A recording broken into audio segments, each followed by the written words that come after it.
नमस्कार मंडळी, तू हिरे माझा मितवा या मालिकेच्या आजच्या पुढील भागात आपल्याला असं पाहायला भेटलं. आता आकाश नम्रतावर प्रचंड भडकलेला असतो. म्हणतो, अगं तू जेलसीमध्ये इतकी आंधळी झाली आहेस ना की तुला काय बोलावं तेच कळत नाहीये. अगं तो दादा ज्याने माझ्यासाठी इतकं सगळं केलं, तू त्याच्यावरच इतकं काय काय बोललीस त्याला. मग आता नम्रता म्हणते, ते सगळं काही खोटं होतं, ते खोटं खोटं करतायत, तुम्हाला अजून पण कळत नाही. अरे बाप रे, म्हणजे नम्रता अजूनही शांत होत नाहीये. ती आकाशला दोन शब्द सुनावते आणि त्यालाच गप करायचा प्रयत्न करत आहे.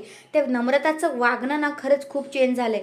मग आता आपली इकडे साधी भोळी जी ईश्वरी आहे ती नम्रताची माफी मागते. म्हणते, ताई आय एम सॉरी, मला खरंच माफ कर ग, मी तुझ्यावर हात उचलायला नको होता, असं आता ईश्वरी नमुताईला म्हणते. तेवढ्यातच आता मामा म्हणतात, नम्रता मलाही असं वाटतंय की तू ईश्वरीची माफी मागावीस. आणि नम्रता आता माफी मागेल. तुम्हाला काय वाटतंय, खरंच नम्रता माफी मागेल का? मला तरी असं वाटतच नाहीये की नम्रता ईश्वरीची माफी मागेल. पण आपल्या ईश्वरीने मात्र नमुताईची माफी मागितलेली असते. दुसऱ्या बाजूला आता ज्या मामी आहेत त्या तर कांड करतच असतात. त्यांना आता विचार येत असतात की बाप रे, मला असं वाटतंय तर रमाकांतने उदयकांतला सांगितलं होतं की अजून खूप साऱ्या गोष्टी आहेत वल्लरीच्या बाबतीत. अजून काय असेल, तिला मात्र वेगळंच टेन्शन त्या वल्लरीला आलेलं असतं की आता आपलं भांडं फुटतंय की काय, हे तिच्या मनात विचार आलेलेच असतात.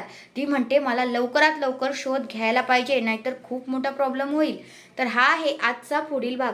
तुम्हाला कसा वाटला ते कमेंट करून नक्कीच सांगा. आणि असेच रिव्ह्यू ऐकायला आवडत असतील तर चॅनलवर नवीन असाल तर चॅनलला सबस्क्राईब करायला विसरू नका. धन्यवाद.